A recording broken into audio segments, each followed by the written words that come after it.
Hi, good morning, and welcome to this week's Monday Minutes. My name is Kelly. And my name is Jessie.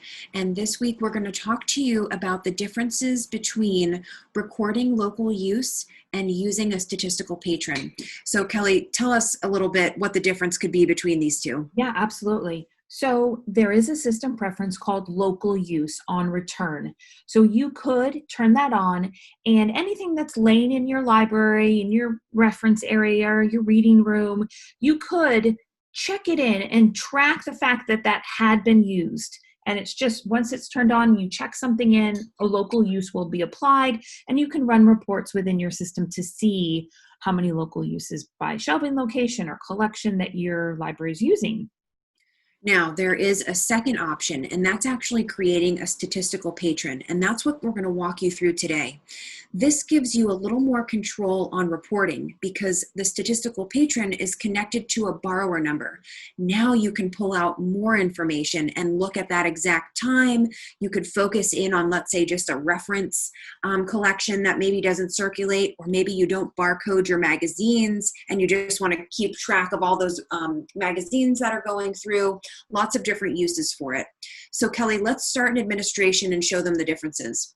Yeah, absolutely. And one more thing, for those multi-branch libraries, local use is not a great option because it is tracking every time it checks in, transfers and holds, and those numbers are not really what people want to see. They really truly want to be able to track how many items in my reference collection has been used without going out the door. So as I said, the system preference, record local use on return. If you truly want to use this feature, turn it on. Everything that was not checked out that you check in will say local use recorded, and we'll include a report that you can create on your system that you can track that and see those stats. So now let's talk about the statistical patron. The first thing you want to do is you want to come into your patron categories and make sure that you've created a statistical patron. Now we've already set one up, but we'll show you how to do that in the system. If you come into new category, what this allows you to do is, of course, set up that statistical code, add in a description so we can come in here and say statistical trend, set it to 99 months. And then this is where you really want to focus in. In most of your situations, you're probably hitting adult or child or staff. This time we want to use that statistical option. And what that signifies in the system is it's not going to physically check the item out and in and keep a long detail list in your circulation table. It's just going to record the local use. So once we come down to the bottom and hit save, that will create our statistical patron. So again, here you can see now we have that statistical patron set up in the system.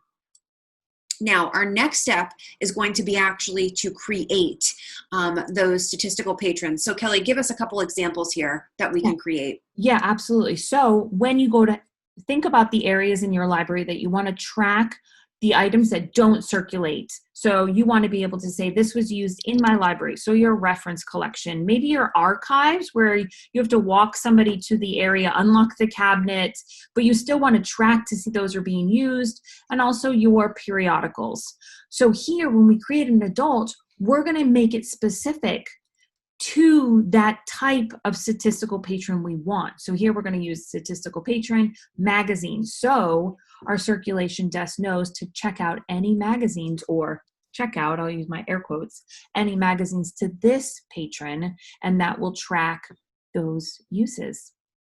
So I'm just going to give it a card number of MagStat, and we'll come down to the bottom, hit save, and now we've created this particular patron category for a magazine.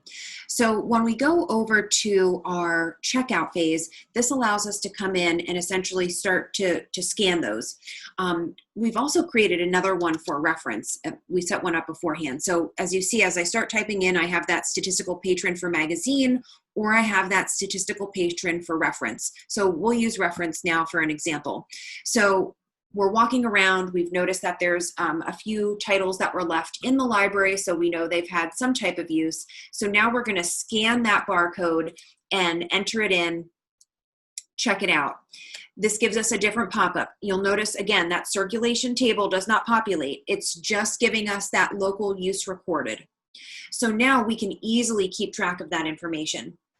Yeah, a great example is my library checked out museum passes, but they weren't expected to come back. It was like a coupon. So this would be great to actually know how many of those specific coupons we actually did that. We're handing it to the patron, but we want to store it. So it has a lot of potential at the end of the year. Was this museum pass beneficial, or how many did we actually send out to our patrons? Seeds. A lot of people do seeds now. Yeah.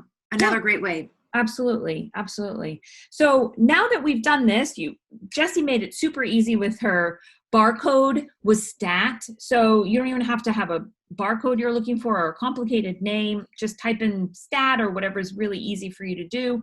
Pull up their account, check it out. Finally, now let's see our report that we can see. Simple. All we're doing is asking for the statistics table and giving a few information, and then we're narrowing it on that borrower number to say, show me the stats for this borrower number, reference staff person, or my museum staff person, or my periodical person, and that will tell us how many things have been circulated or local use. Yeah, let's run it. And there we go. So now we can come in here and we can see that just for those reference titles, we can come in and see the date and time that it was circulated, the branch. So if you are a multi-branch system, you can specify that. We could even take this report 7 steps further. We could add in the title, additional information about that. Now I can create another report here that's called Statistical Use Report Magazine, and then I can track all of that information. So again, it's just a really great way to, drill in and see where that local use is coming from within the library.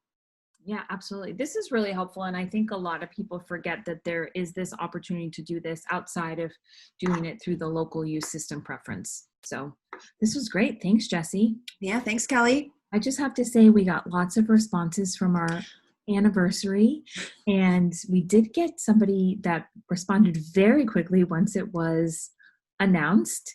And so we do have a local bookstore gift card going to that special library.